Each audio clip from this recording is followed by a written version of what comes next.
Boeing's CEO, Kelly Ortberg, they said they're going to stop making jets for China if the airline won't accept planes.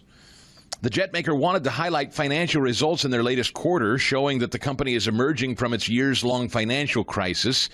Instead, their chief executive spent much of the morning talking about a pair of Boeing jets that were returned by China and issuing reassurances that tariff wars won't derail the company's turnaround. In exchanges on CNBC and on a conference call with analysts, Ortberg said that Boeing would stop making jets for China if airlines won't take the planes, and Boeing could find other buyers for jets rejected by China.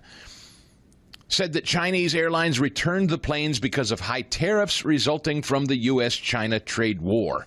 Okay. Now, there's also a story today that Bessent is getting closer, perhaps, with the team at the White House, and Trump is getting closer, perhaps, in scaling back on China tariffs. What do you make of that, Ed, if that's true? I can't confirm that's true, but there's news reporting that Trump and his financial team are thinking about easing up. And could it be that Boeing's a big player in Washington, D.C.? Boeing's a big player. And if China is starting to say, we're not going to buy your jets, Boeing, I'll bet you money you got some people on Capitol Hill with deep Boeing ties banging on the door of the White House saying, hey, you want one big, beautiful bill? You stop giving Boeing such a tough time. You got to make good with China here, Trump, right now. I promise you those conversations are happening, Ed. So what do? Stay the course? That's the thing. I think it's just more conversations between Congress and the econ team and Trump. I don't think Trump would bend like that. I just don't really believe that, you know? I had a hard time believing it, too. It just doesn't sound right. It sounds very wrong to me that Trump would be as bold as he's been about China, only to then say in a couple of weeks later, never mind. Bessent was out there at the Institute for International Finance giving a speech yesterday demanding fixes at the World Bank. And the IMF says they're falling short.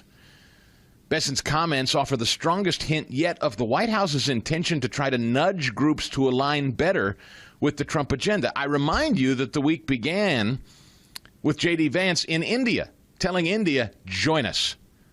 Your neighbors, they don't mean you any good. Join with us. You're not going to have to worry about your neighbors anymore. And by the way, we sell the top-of-the-line defense products. You're gold if you do business with us. China has been threatening the rest of the world, saying don't do business with the United States, don't engage in these trade talks with the United States, or else you're going to have problems with us. There's a big-time flex going on right now. Who's going to win it? Let's see. In 1667 here, Paulie, if we could, please. Here's a little of Bessent yesterday talking about China. Going forward, the bank must set firm graduation timelines for countries that have long since met the graduation criteria. Treating China, the second largest country in the world, as a developing country is absurd.